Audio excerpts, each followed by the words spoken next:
अस्सलाम वालेकुम। जैसे ही प्रेगनेंसी स्टार्ट होती है तो एक ही सवाल होता है कि बेटा है या बेटी है, और अक्सर खवातीन खुद ही अंदाजा लगाना शुरू कर देती हैं कि इसकी तो चाल ऐसी है, इसका पेट ऐसा है, तो बेटा होगा या बेटी होगी। तो अगर आप भी इसी कश्मकश में हैं तो ये वीडियो बिल्कुल भी स्किप मत कीजिएगा, क्योंकि इस वीडियो में मैं आपको वो सिम्टम्स बताऊंगी जो कि बेबी गर्ल होने की सूरत में औरत में पाई जाती हैं। और वीडियो के एंड पर मैं आपको एक ब्लड टेस्ट भी बताऊंगी जो कि 100% एक्यूरेट होता है। तो वीडियो को एंड तक लाजमी देखिएगा, और जो लोग चैनल पर न्यू हैं वो चैनल को सब्सक्राइब कर दें, ताकि आपकी हेल्थ के रिलेटेड और आपकी प्रेगनेंसी के रिलेटेड ऐसी इंफॉर्मेटिव वीडियोस आपको वक्तन फवक्तन मिलती रहे।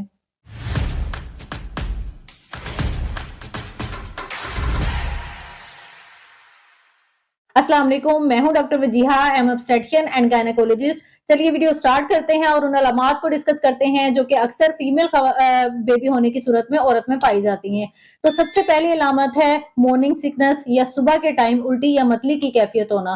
तो अक्सर देखा गया है कि जिन औरतों में फीमेल बेबी की पैदाइश होनी होती है, उनमें सुबह के टाइम उल्टी या मतली की कैफियत ज्यादा होती है, और ये कैफियत भी फीमेल हार्मोन एस्ट्रोजन की वजह से होती है, जो कि फीमेल बेबी होने की सूरत में औरत में ज्यादा मिकदार में पैदा होता है। दूसरी अलामत है वेट गेन। अक्सर देखा गया है कि जिन खवातीन में फीमेल बेबी की पैदाइश होनी होती है उनमें वेट गेन ज्यादा होता है, क्योंकि एस्ट्रोजन हार्मोन फैट को बॉडी में डिफरेंट जगह पर डिपॉजिट करने में हेल्प करता है, जिसकी वजह से वेट गेन ज्यादा हो जाता है। तीसरी अलामत है मूड स्विंग्स। तो अक्सर देखा गया है कि जिन खवातीन में फीमेल बेबी की पैदाइश होनी होती है उनमें मूड स्विंग्स भी ज्यादा होते हैं। कभी वो एकदम से खुश होती हैं और एकदम से उनका मूड बिल्कुल ही डाउन हो जाता है और वो चिड़चिड़ापन की शिकार हो जाती हैं।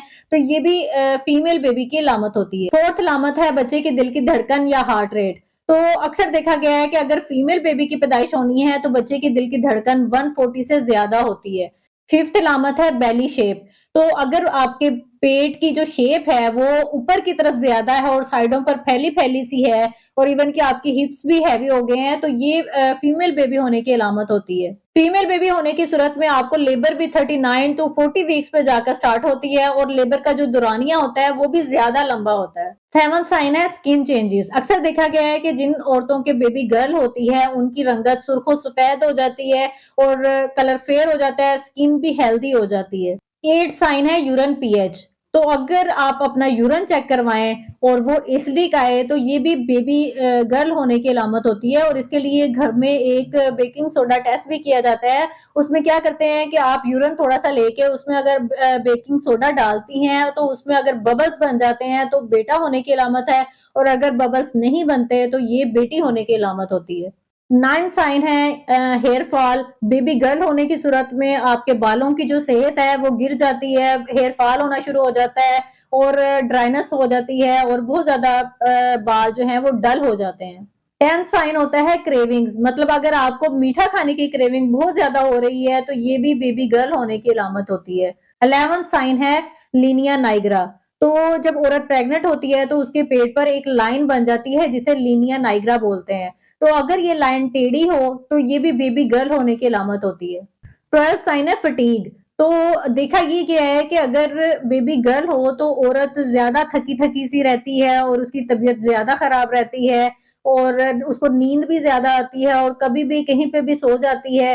तो ये सिचुएशन बेबी गर्ल होने की सूरत में होती है। बेबी बॉय होने की सूरत में औरत ज्यादा एक्टिव नजर आती है। अगर आपको पेट के दाने हिस्से में ज्यादा हरकत महसूस हो और राइट टांग में खिंचाव महसूस हो तो ये भी बेबी गर्ल होने की अलामत होती है। ये वो तमाम अलामत हैं जो कि एक औरत में बेबी गर्ल होने की सूरत में पाई जाती हैं, लेकिन जरूरी नहीं है कि ये तमाम अलामत एक ही औरत में पाई जाएं, और कभी कभार ये अलामत गलत भी साबित हो जाती हैं, क्योंकि कुछ तब्दीलियां बॉडी में सिर्फ हार्मोन्स की चेंजेस की वजह से भी हो रही होती हैं, तो उनका बेबी की जेंडर के साथ कोई ताल्लुक ही नहीं होता। तो अगर आपको बेबी की जेंडर कंफर्म करनी है तो उसके लिए आप 5th या 6th मंथ में एक अल्ट्रासाउंड भी करवा सकती हैं, जिस पर आपको बेबी की जेंडर कंफर्म हो जाएगी। इसके अलावा 9th या 10th वीक में ब्लड टेस्ट के जरिए भी बेबी की जेंडर को कंफर्म किया जा सकता है, और इसकी एक्यूरेसी 99% तक होती है, जो कि उस टाइम पर अल्ट्रासाउंड की भी इतनी एक्यूरेसी नहीं होती जितनी इस ब्लड टेस्ट की एक्यूरेसी होती है। तो इस टाइम पे आप ये ब्लड टेस्ट करवा सकती हैं। इसके लिए आपने ब्लड सैंपल देना होता है और उसके अंदर फीटल डीएनए को डिटेक्ट किया जाता है। अगर एक्स वाई हो तो बेबी बॉय होता है, और अगर एक्स एक्स हो तो बेबी गर्ल होती है।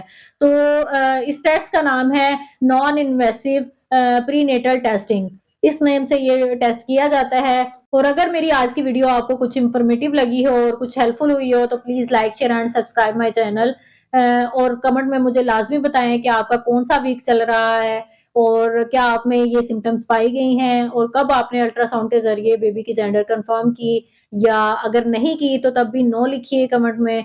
और अगर आप किसी भी स्पेसिफिक टॉपिक पर चाहती हैं कि मैं वीडियो बनाऊं तो उसके लिए भी आप कमेंट बॉक्स में मुझे सजेशंस दे सकती हैं, तो मैं अपनी पूरी कोशिश करूंगी कि उस टॉपिक को भी कवर किया जाए। तो अपना बहुत सारा ख्याल रखिएगा, दुआ में याद रखिएगा। अल्लाह हाफिज।